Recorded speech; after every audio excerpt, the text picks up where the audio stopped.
वाल्मीकि रामायण के अनुसार मिथिला में एक बार अकाल पड़ा था। तब राजा जनक को सलाह दिया गया कि वे वैदिक अनुष्ठान करके खेतों में स्वयं हल चलाएंगे तो वर्षा होगी और अकाल खत्म हो जाएगा। वैशाख माह के शुक्ल पक्ष की नवमी तिथि को राजा जनक खेत में हल चला रहे थे। उसी दौरान एक बक्से या कलश से उनका हल टकराया। उन्होंने उसे धरती से निकाला और खोला। उसमें एक कन्या शिशु थी, जिसका नाम सीता रखा गया। इस तरह से माता सीता की उत्पत्ति हुई थी। सीता का जन्म माता के गर्भ से नहीं हुआ था, वे धरती से प्राप्त हुई थी, इसलिए उनको धरती की पुत्री भी कहते हैं। ब्रह्मवैवर्त पुराण की कथा के अनुसार सीता जी रावण और मंदोदरी की पुत्री थी, जिसे रावण ने जन्म के बाद समुद्र फेंक दिया था। वहां से समुद्र की देवी वरुणी ने उस पुत्री को धरती माता को सौंप दिया। फिर धरती माता ने उस कन्या को राजा जनक को दे दिया। वही कन्या जनक नंदनी सीता के नाम से लोकप्रिय हुई और उनका विवाह भगवान राम से हुआ।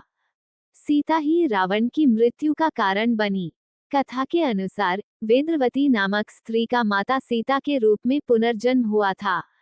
वेद्रवती विष्णु भक्त थी और वे प्रभु हरि को पति स्वरूप में पाना चाहती थीं। इसके लिए कठोर तप किया। उसी दौरान रावण वहां से जा रहा था, उसने वेद्रवती को देखा और मोहित हो गया। रावण वेद्रवती को अपने साथ ले जाना चाहता था, लेकिन वेद्रवती ने आत्मदाह कर लिया।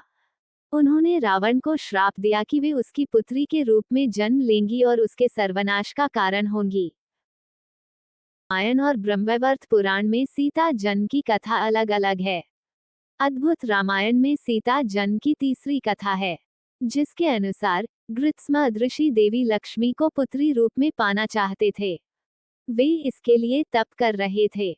एक दिन वे आश्रम में नहीं थे तो रावण पहुंचा और वहां मौजूद सभी ऋषियों को मारकर उनके खून को कलश भर लिया। उसे लंका में लाकर अपने महल में छिपा दिया। एक दिन मंदोदरी उस कलश को खोली और उसमें जमा खून को पी गई। इस कारण वह गर्भवती हो गई।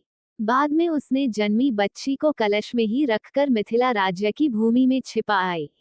वही बच्ची सीता के रूप में राजा जनक को प्राप्त हुई।